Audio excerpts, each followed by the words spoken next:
ಪ್ರೀತಿಯ ಪ್ರಥಮ PUC ವಿದ್ಯಾರ್ಥಿಗಳೇ, ಎಲ್ಲರಿಗೂ ಕೂಡ ಮತ್ತೊಮ್ಮೆ ನಮ್ಮ ಯೂಟ್ಯೂಬ್ ಚಾನಲ್ಗೆ ಸ್ವಾಗತವನ್ನು ಕೋರುತ್ತಿದ್ದೇನೆ. ನಾನು ನಿಮ್ಮ Islam sir. Welcome back to my another informative video. Unit test 2ಗಾಗಿ ಪ್ರಿಪ್ರೇಷನ್ ಚೆನ್ನಾಗಿ ನಡೀತಾ ಇದೆ ಅಂದ್ಕೊಂಡಿದ್ದೀನಿ. ಹೌದಲ್ವಾ? ಪ್ರಿಪೇರ್ ಆಗಿದ್ದೀರಾ ಅಂದ್ಕೊಂಡಿದ್ದೀನಿ. ಹಾಗಾಗಿ ಈ ಒಂದು ಕ್ವಶನ್ ಪೇಪರನ್ನು ಇಲ್ಲಿ ನಿಮಗೆ ಅಪ್ಲೋಡನ್ನು ಮಾಡಿ ಕೊಡುತ್ತಿದ್ದೇನೆ. ಬನ್ನಿ ಮಕ್ಕಳೇ, second test English maximum marks 40 ಆಗಿರುತ್ತೆ ಪ್ರಥಮ PUC ವಿದ್ಯಾರ್ಥಿಗಳೇ. ಬನ್ನಿ ಮೊದಲನೆಯ ಪ್ರಶ್ನೆಯನ್ನು ನೋಡೋಣ. The phrase harvest of my womb in the poem the farmer's wife refers to dash ಅಂತ ಇದೆ. ಬಹಳ ಇಂಪಾರ್ಟೆಂಟ್ ಆಗಿರುವಂತಹ ಈ ಒಂದು ಪ್ರಶ್ನೆ. ಇದಕ್ಕೆ ಸರಿಯಾದ ಉತ್ತರ ಒಂದು ಚಿಲ್ಡ್ರನ್ ಆಗಿ ಇರುತ್ತದೆ. ಆಪ್ಷನ್ ಎ ಇದಲ್ವಾ, ಅದೇ ಸರಿಯಾದ ಉತ್ತರ.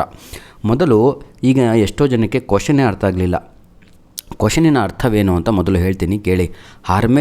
ಹಾರ್ವೆಸ್ಟ್ ಆಫ್ ಮೈ ಊಂಬ್ ಅಂತ ಹೇಳಿದರೆ ನನ್ನ ಹೊಟ್ಟೆನಲ್ಲಿ ಬಂದಂತಹ ಫಸಲು ಯಾವುದು ಅಂದರೆ ಮಕ್ಕಳು ಅಂತ. ಅವಳು ರೈತನ ಹೆಂಡತಿ ಹೇಳ್ತಾಳೆ, ಹೌದಪ್ಪ, ಗದ್ದೆನಲ್ಲಿ ಇದ್ದಂಥ ಫಸಲು ಬಂದಂಥ ಬೆಳೆ ನಾಶವಾಯಿತು, ಆದರೆ ನನ್ನ ಹೊಟ್ಟೆಯಲ್ಲಿ ಇರುವಂತಹ ಹಾಗೂ ಬಂದಂತಹ ಮಕ್ಕಳು ಜೀವಂತವಾಗಿದ್ದಾರಲ್ವ ಅಂತ. ಅದು ಮಕ್ಕಳು is the right answer. Question number 2, my dear children, match the following ಅಂತ ಇದೆ. ಮಿಸ್ಟರ್ ಪ್ಲಮ್ಮರು, ಇದು ನಿಮಗೆ 2 ಮಾರ್ಕ್ಸಿಗೆ ಬರುವ ಸಾಧ್ಯತೆ ಭಾಳ ಇದೆ ಈ ಒಂದು ಪ್ರಶ್ನೆ. ಹೂ ವಾಸ್ ದಿ ನೇಮ್, ಯಾರು ಮದರ್ ಆಫ್ ಫ್ರೆಡ್ರಿಕ್ ಡೋಗ್ಲಸ್ ಅಂತ ಕೇಳಿದರೆ ಹ್ಯಾರೆಟ್ ಬೇಲಿ ಅಂತ. ಕ್ಯಾಪ್ಟನ್ ಆಂಥೋನಿ ಯಾರು ಅಂತ ಕೇಳಿದರೆ ವಿದ್ಯಾರ್ಥಿಗಳೇ, ಅವನು ಫಸ್ಟ್ ಮಾಸ್ಟರ್ ಆಗಿರ್ತಾನೆ. ಮಿಸ್ಟರ್ ಪ್ಲಮ್ಮರ್ ಯಾರು ಅಂತ ಹೇಳಿದರೆ ಓವರ್ ಸೀರ್ ಆಗಿರ್ತಾನೆ. He was A drunk yard, he was A monster, he was so many things.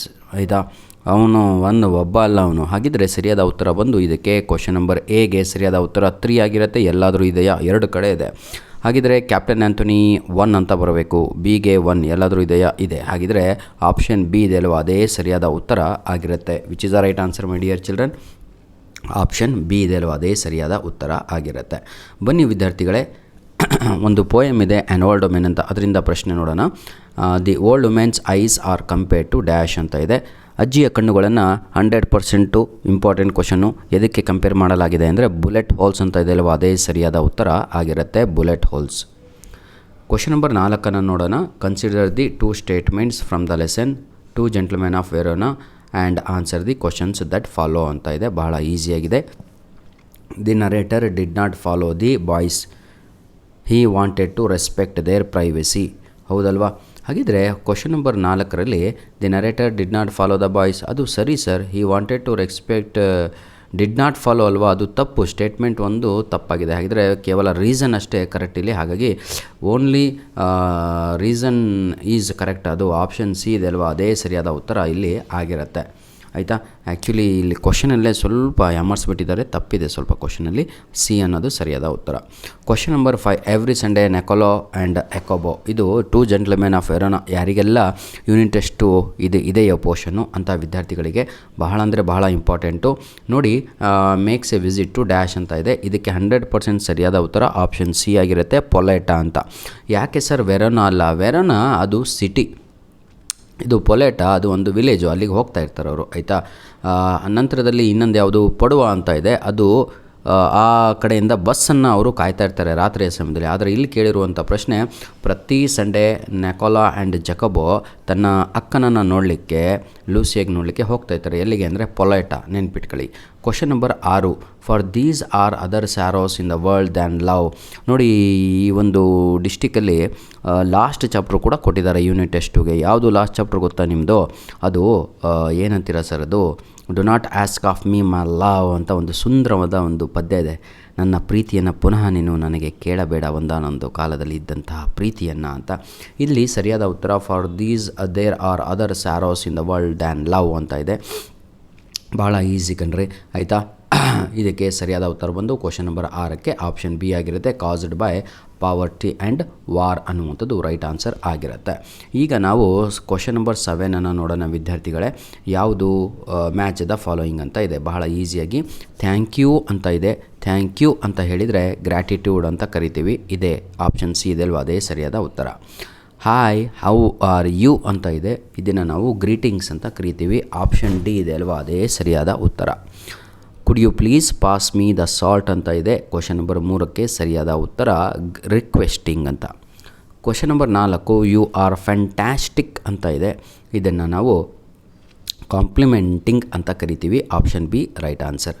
Question number 4 okay bye ಅಂತ ಇದೆ. ಇದನ್ನು ನಾವು ಲೀವ್ ಟೇಕಿಂಗ್ ಅಂತ ಕರೆಯುತ್ತೇವೆ, ಹೌದಲ್ವಾ? ಇದು ನಮ್ಮ ಮೇಲ್ ಐ ಡಿ ಕಣ್ರಿ. ಏನೇ ತೊಂದರೆ ಇದ್ದರೂ, ಪ್ರಾಬ್ಲಮ್ ಇದ್ದರೂ, ನೀಡಿದರೆ ಇದಕ್ಕೆ ತಾವುಗಳು ಮೆಸೇಜ್ ಹಾಕಿ. ಪಾರ್ಟ್ ಬಿ ನನ್ನ ಪ್ರೀತಿಯ ವಿದ್ಯಾರ್ಥಿಗಳೇ, ಪಾರ್ಟ್ ಬಿಯನ್ನು ನೋಡೋದಾದರೆ answer any 2 of the following questions in 1 or 2 sentences each ಅಂತ ಇದೆ. Why has the speaker's husband committed suicide ಅಂತ ಇದೆ. ಯಾವ ಕಾರಣಕ್ಕಾಗಿ ರೈತನ ರೈತ ಆಯಿತಾ ಆತ್ಮಹತ್ಯೆಯನ್ನು ಮಾಡಿಕೊಳ್ಳುತ್ತಾನೆ, ಅದರ ಬಗ್ಗೆ ಬರೀರಿ ಅಂತ ಇದೆ. ಅದು ಪದ್ಯದಲ್ಲಿ ಇರುವಂಥದ್ದು. ಇದರ ಒಂದು ಸಮ್ಮರಿಯನ್ನು ಇದೇ ವಿಡಿಯೋದ ಡಿಸ್ಕ್ರಿಪ್ಷನ್ ಬಾಕ್ಸಲ್ಲಿ ಲಿಂಕನ್ನು ನಾನು ನಿಮಗೆ ಕೊಟ್ಟಿರ್ತೇನೆ, ಉಪಯೋಗಿಸ್ಕೊಳ್ಳಿ. Mention any 2 things the boy ಅಯ್ಯೋ 2 ಮಾರ್ಕ್ಸಿಂದಲ್ವಾ, ನಾನೇ ಹೇಳ್ತೀನಿ ಕಣ್ರಿ, ಬೇಜಾರಾಗಬೇಡಿ. 2 ಕಾರಣಗಳಿದ್ದಾವೆ. Why as a speakers husband committed suicide ಅಂದರೆ ಮೊದಲನೆಯದು he did not repay the loan ಅಂತ ಅಥವಾ ಡೆಟ್ ಅಂತ. Clear all of you. ಇನ್ನೊಂದು his crops were destroyed, his cotton crops were destroyed. 2 ಆಯಿತು. Clear. Question number 9 mention any 2 things the boy in the 2 gentlemen of Verona did to earn their living ಅಂತ ಇದೆ. ಬಹಳ ಬಂದರೆ ಬಹಳ easy, ಏನೂ ಇಲ್ಲ ಕಣ್ರಿ, ಕೇಳ್ರಿ. ಈಗ ಯಾವ ಕೆಲಸಗಳನ್ನು ಅವ್ರು ಮಾಡ್ತಾಯಿದ್ರು ತಮ್ಮ ಜೀವನಕ್ಕಾಗಿ ಅಂದರೆ ಮೊದಲನೆಯದು ಸೆಲ್ಲಿಂಗ್ ಫ್ರೂಟ್ಸ್ ಅಂತ, 2ನೇದು ಪಾಲಿಷಿಂಗ್ ಶೂಸ್ ಅಂತ, 3ನೇದು ಆ್ಯಸ್ ಎ ಟೂರಿಸ್ಟ್ ಗೈಡ್ ಅಂತ, 4ನೇದು ಹೇಳಿ ನೋಡೋಣ, ನ್ಯೂಸ್ ಪೇಪರ್ಸ್ ಅಂತ. ಆಯಿತಾ? ಸೆಲ್ಲಿಂಗ್ ನ್ಯೂಸ್ ಪೇಪರ್ಸ್ ಅಂತ. Question number 10 what would the master look at the enquiry about the slaves birthday. ಏನು? How would the masters look at the enquiries about slaves birthday ಅಂತ ಇದೆ. They use to separate the children in their early ages ಅಂತ. ಈ ಕ್ವಶನ್ನು 100% ನಿಮ್ಗೆ ಬರೋಲ್ಲ, ತಲೆ ಕೆಡಿಸ್ಕೊಬಿಡಿ. ಆಮೇಲೆ question number 11 100% unit test 2 preparatory annual exam 3ರಲ್ಲೂ ಬರುತ್ತೆ. Question number 11 why was not Douglas affected much by his mother's death challenge. Question number 12 ಇದು ಕೂಡ ನಿಮ್ಮ ಎಲ್ಲ ಕ್ವಶನ್ ಪೇಪರಲ್ಲೂ ಬರುತ್ತೆ, ಯೂನಿಟ್ ಟೆಸ್ಟು, ಪ್ರಿಪೇಟ್ರಿ ಹಾಗೂ annual exam. In what ways were the boys useful to the narrator 100%. Question number 13 100% ಇದು ಪ್ರಶ್ನೆ ಕೂಡ ನಿಮ್ಮ 3 ಎಕ್ಸಾಮಲ್ಲೂ ಬರುತ್ತೆ. ನೆಕ್ಸ್ಟು ಇದು ಹಾಟ್ ಕ್ವಶನ್ಸು 2 ಕೂಡ ಮಕ್ಕಳೇ. ಇದರ ಕೀ ಆನ್ಸರ್ಗಳನ್ನು ಇದೇ ವಿಡಿಯೋದ ಡಿಸ್ಕ್ರಿಪ್ಷನ್ ಬಾಕ್ಸಲ್ಲಿ ನೀಡಿರ್ತೇನೆ. ಈಗ ಪಾರ್ಟ್ ಸಿ ಇದೆ, ಇದರಲ್ಲಿ ಒಂದು ಪ್ಯಾಸೇಜನ್ನು ಕೊಟ್ಟಿದ್ದಾರೆ, 5 ಕ್ವಶನ್ಸ್ ಇದೆ. ಈಸಿಯಾಗಿ ತಾವುಗಳು ಬರೀತೀರಾ. ಒಂದಕ್ಕೆ ನಾನೇ ಆನ್ಸರನ್ನು ಹೇಳ್ತೀನಿ. ಪಾರ್ಟ್ ಡಿ ಎಷ್ಟು ಈಸಿ ಇದೆ ನೋಡಿ. ಈಗ correct the following sentence and rewrite them ಅಂತ ಇದೆ. One of my friend is at Mysore ಅಂತ ಇದೆ. ಕರೆಕ್ಟಾಗಿ ಕಾಣ್ತಾ ಇದೆ ಅಲ್ವಾ? ಆದರೆ ಅಲ್ಲಿ ಫ್ರೆಂಡಿನ ಜಾಗಕ್ಕೆ ಫ್ರೆಂಡ್ಸ್ ಅಂತ ಆಗಬೇಕು. Question number 2 where you are going ಅಂತ ಇದೆ. ಸರಿಯಾದ ಉತ್ತರ ವೇರ್ ಆರ್ ಯು ಗೋಯಿಂಗ್ ಅನ್ನುವಂಥದ್ದೇ ರೈಟ್ ಆನ್ಸರ್ ಆಗಿರುತ್ತೆ. Question number 3 he is a tallest boy in the class ಅಂತ ಇದೆ. ಇದಕ್ಕೆ ಸರಿಯಾದ ಉತ್ತರ he is the tallest boy in the class ಅಂತ ಆಗಬೇಕು. ಯಾಕೆ ಆಗಬೇಕು ಅದು ಮುಖ್ಯ ಆಗಿರುವಂಥದ್ದು. ಬರೀ ಆನ್ಸರ್ ಕೊಟ್ಟರೆ ಏನು ಉಪಯೋಗ? ಆರ್ಟಿಕಲ್ ಎ ಇದೆ ಅಲ್ವಾ, ಅದು ತಪ್ಪು. ಇದು ಸೂಪರ್ಲೇಟಿವ್ ಡಿಗ್ರಿ, ಹಾಗಾಗಿ ಇಲ್ಲಿ ದಿ ಅಂತ ಬಳಸಬೇಕಾಗತ್ತೆ ಟಾಲೆಸ್ಟ್ ಅನ್ನುವಂಥದ್ದು. ಆಯಿತಾ? ಕ್ವಶನ್ ನಂಬರ್ 18 ಕಣ್ರಿ. ಮೇಲ್ಗಡೆ ಕೊಟ್ಟಿದ್ದಾರೆ, ಕೆಳಗಡೆ ಬರೆಯೋದು. At what time does rangoli competition take place ಅಂತ ಇದೆ. ಎಷ್ಟು ಈಸಿ ಇದೆ ಅಲ್ವಾ?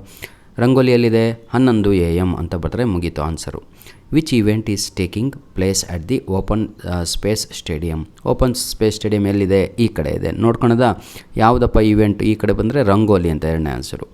Name the event that is taking place in the afternoon. ಮಧ್ಯಾಹ್ನ ಯಾವ ಈವೆಂಟು? ಸಿಂಗಿಂಗ್ ಅಂತ. ಮುಗೀತು. ಮಧ್ಯಾಹ್ನ ಅಂತ ಹೆಂಗೆ ಗೊತ್ತಾಯಿತು? PM ಅಂತ ಇದೆ ಅಲ್ವಾ? ನೋಡಿ, ರೀಅರೇಂಜ್ ದ ಫಾಲೋಯಿಂಗ್ ಅಂತ ಇದೆ. ಲಾಸ್ಟ್ ಮೇನ್ ಕ್ವಶನ್ನು 4 ಮಾರ್ಕ್ಸಿಗಿದೆ.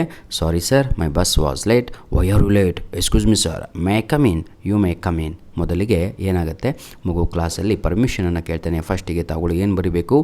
Excuse me sir, may I come in ಅಂತ ಬರೀಬೇಕು. ಸೆಕೆಂಡಲ್ಲಿ ಯು ಮೇ ಕಮ್ ಇನ್. ನೀವು ಹಂಗೆ ಕೇಳಿದ್ದಕ್ಕೆ ಬಾರಪ್ಪ ಒಳಗಡೆ ಅಂತಾರೆ. ಬಂದಾದ ತಕ್ಷಣ ಪ್ರಶ್ನೆ ಕೇಳ್ತಾರೆ, ವೈ ಆರ್ ಯು ಲೇಟ್? ಯಾಕೋ ಲೇಟೋ ಅಂತ. ಆವಾಗ ನೀವು sorry sir, my bus was late ಅಂತ ಹೇಳ್ತೀರಾ. ಈ ರೀತಿಯಾಗಿ ಬರೀಬೇಕು. ಧನ್ಯವಾದಗಳು ವಿದ್ಯಾರ್ಥಿಗಳೇ. God bless you all. ಇದು ನಮ್ಮ ಮೇಲ್ ಐ ಡಿ. ಇದಕ್ಕೆ ತಮ್ಮ ಏನೇ ತೊಂದರೆ ಇದ್ದರೂ ತಾವುಗಳು ಕಮೆಂಟ್ ಮುಖಾಂತರ ಅದನ್ನು ಸರಿಪಡಿಸಿಕೊಳ್ಳಿ. ಧನ್ಯವಾದಗಳು. ನಿಮ್ಮ ಯೂನಿಟ್ ಟೆಸ್ಟು ಆದ ತಕ್ಷಣ ದಯವಿಟ್ಟು ನಿಮ್ಮ ಪ್ರಶ್ನೆ ಪತ್ರಿಕೆಗಳನ್ನು ನಮ್ಮ ಮೇಲ್ ಐ ಡಿಗೆ ಕಳುಹಿಸೋದನ್ನು ಮರೆಯಬೇಡಿ. ಧನ್ಯವಾದಗಳು.